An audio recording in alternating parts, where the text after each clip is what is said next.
Sake is rice wine. Everyone knows that. But that sake is also the pen name of an English writer may come as something of a surprise to those who have never tasted the sharp, rather vinegary brew served up in the early part of this century by Mr. H.K. Munro. The portions were as short as the classic wine cup, and this English sake even today still makes its rounds amongst those who have learned to savor that elegant peculiarity which ranged with so aristocratic a self-assurance from the hilarious to the horrific.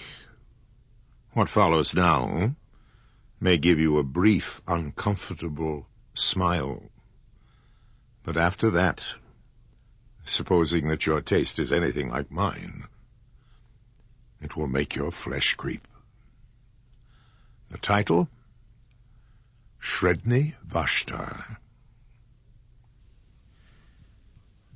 Conradin was 10 years old, and the doctor had pronounced his professional opinion that the boy would not live another 5 years. The doctor was silky and effete, and counted for little. But his opinion was endorsed by Mrs. de Rupp, who counted for nearly everything. Mrs. de Rupp was Conradin's cousin and guardian, and she would never, in her honestest moments, have confessed to herself that she disliked Conradin, though she might have been dimly aware that thwarting him for his good was a duty which she did not find particularly irksome. Conradin hated her with a desperate sincerity which he was perfectly able to mask. Such few pleasures as he could contrive for himself gained an added relish from the likelihood that they would be displeasing to his guardian, and from the realm of his imagination she was locked out, an unclean thing which should find no entrance. In the dull, cheerless garden, overlooked by so many windows that were ready to open with a message not to do this or that, or a reminder that medicines were due, he found little attraction. The few fruit trees that it contained were set jealously apart from his plucking, as though they were rare specimens of their kind blooming in an arid waste. In a forgotten corner, however, almost hidden behind a dismal shrubbery, was a disused tool shed, and within its walls Conradin found a haven, something that took on the varying aspects of a playroom and a cathedral. He had peopled it with a legion of familiar phantoms, evoked partly from fragments of history and partly from his own brain. But it also boasted 2 inmates of flesh and blood. In one corner lived a ragged-plumaged hen, on which the boy lavished an affection that had scarcely another outlet. Further back in the gloom stood a large hutch, divided into 2 compartments, one of which was fronted with close iron bars. This was the abode of a large polecat ferret, which a friendly butcher boy had once smuggled, cage and all, into its present quarters, in exchange for a long-secreted hoard of small silver. Conradin was dreadfully afraid of the lithe, sharp-fanged beast, but it was his most treasured possession. Its very presence in the tool shed was a secret and fearful joy, to be kept scrupulously from the knowledge of the woman, as he privately dubbed his cousin. And one day, out of heaven knows what material, he spun the beast a wonderful name, and from that moment it grew into a god and a religion. The woman indulged in religion once a week at a church nearby, and took Conradin with her. But to him the church service was an alien rite. Every Thursday, in the dim and musty silence of the tool shed, he worshipped with mystic and elaborate ceremonial before the wooden hutch where dwelt Shredni Vashtar, the great ferret. Red flowers in their season and scarlet berries in the winter-time were offered at his shrine, for he was a god who laid some special stress on the fierce, impatient side of things. And on great festivals, powdered nutmeg was strewn in front of his hutch, an important feature of the offering being that the nutmeg had to be stolen. These festivals were at irregular occurrences, and were chiefly appointed to celebrate some passing event. On one occasion, when Mrs. de Rupp suffered from acute toothache for 3 days, Conradin kept up the festival during the entire 3 days, and almost succeeded in persuading himself that Shredni Vashtar was personally responsible for the toothache. If the malady had lasted for another day, the supply of nutmeg would have given out. After a while, Conradin's absorption in the tool shed began to attract the notice of his guardian. "It is not good for him to be pottering down there in all weathers," she promptly decided, and at breakfast one morning she announced that the hen had been sold and taken away overnight. With her short-sighted eyes, she peered at Conradin, waiting for an outbreak of rage and sorrow, which she was ready to rebuke with a flow of excellent precepts and reasoning. But Conradin said nothing. There was nothing to be said. Something, perhaps, in the white, set face gave her a momentary qualm. For at tea that afternoon, there was toast on the table, a delicacy which she usually banned on the ground that it was bad for him. "I thought you liked toast," she exclaimed, with an injured air, observing that he did not touch it. "Sometimes," said Conradin. In the shed that evening, there was an innovation in the worship of the hutch god. Conradin had been wont to chant his praises. Tonight, he asked a boon.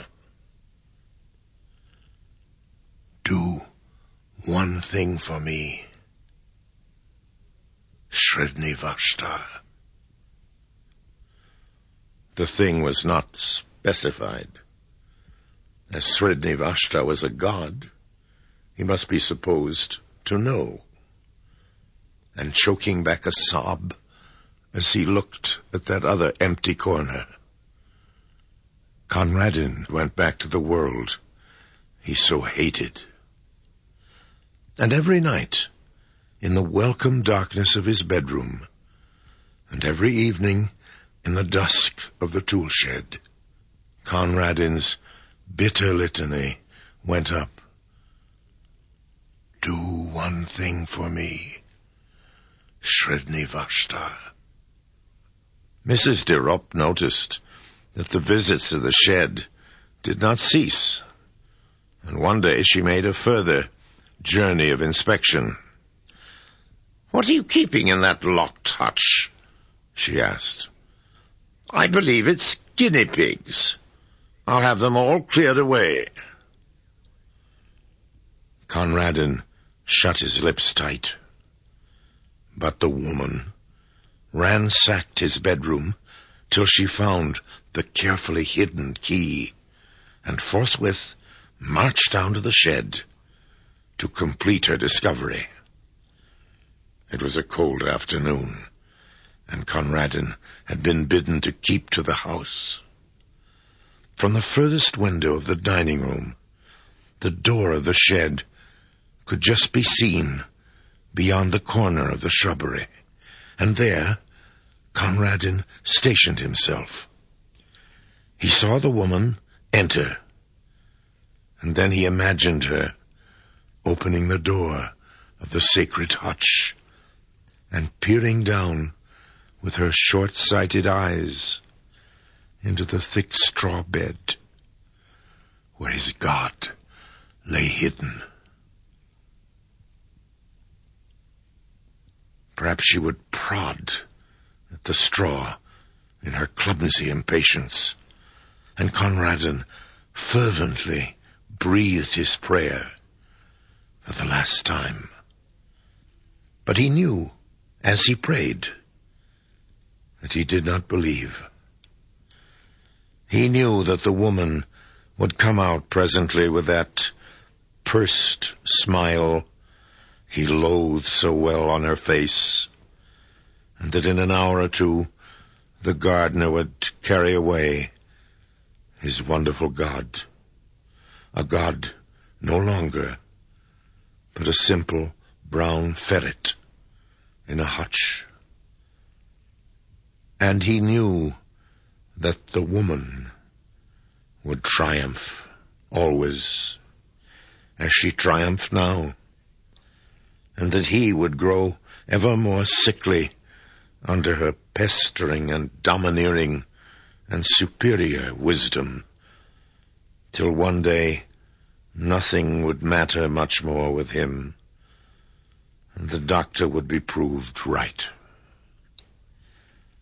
And in the sting and misery of his defeat, he began to chant loudly and defiantly the hymn of his threatened idol. Shredni Vashtar went forth. His thoughts were red thoughts, and his teeth were white.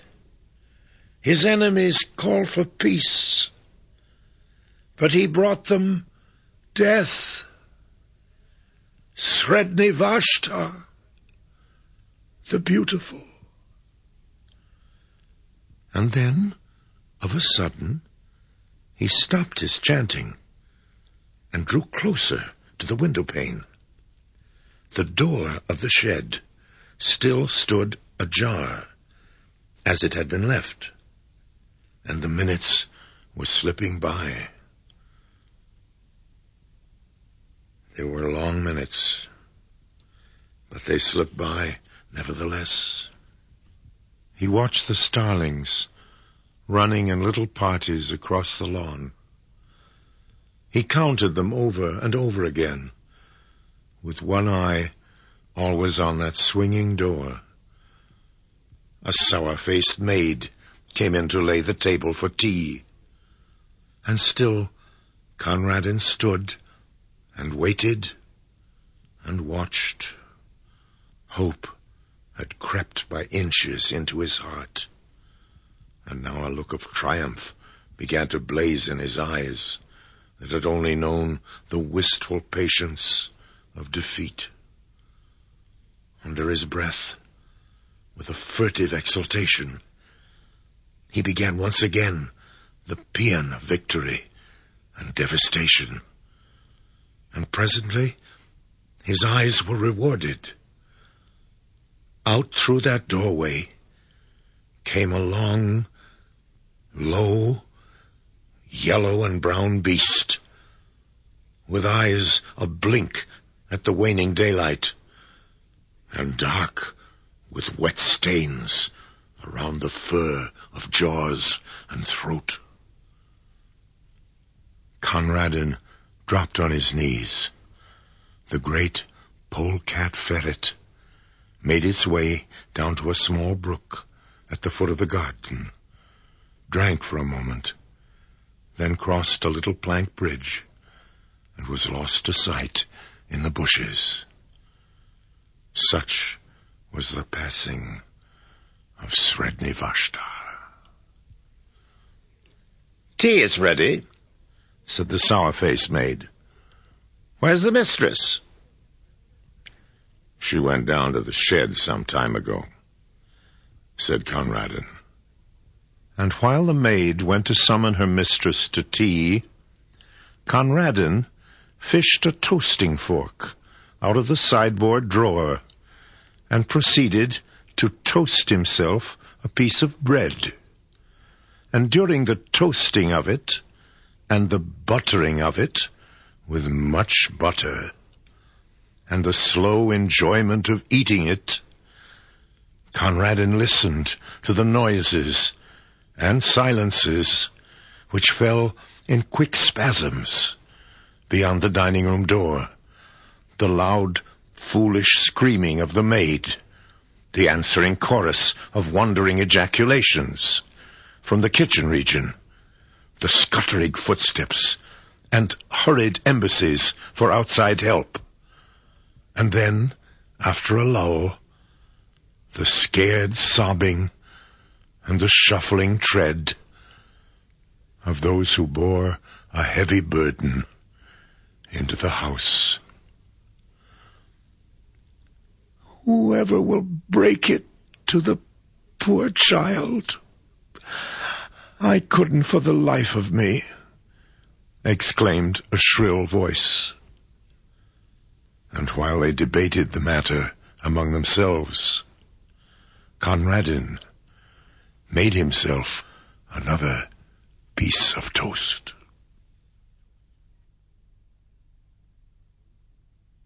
His talent, Hemingway said, was as natural as the pattern that was made by the dust on a butterfly's wings. At one time he understood it no more than the butterfly did, and he did not know when it was brushed or marred. Later, he became conscious of his damaged wings, and he learned to think, and could not fly anymore, because the love of flight was gone, and he could only remember when it had been effortless.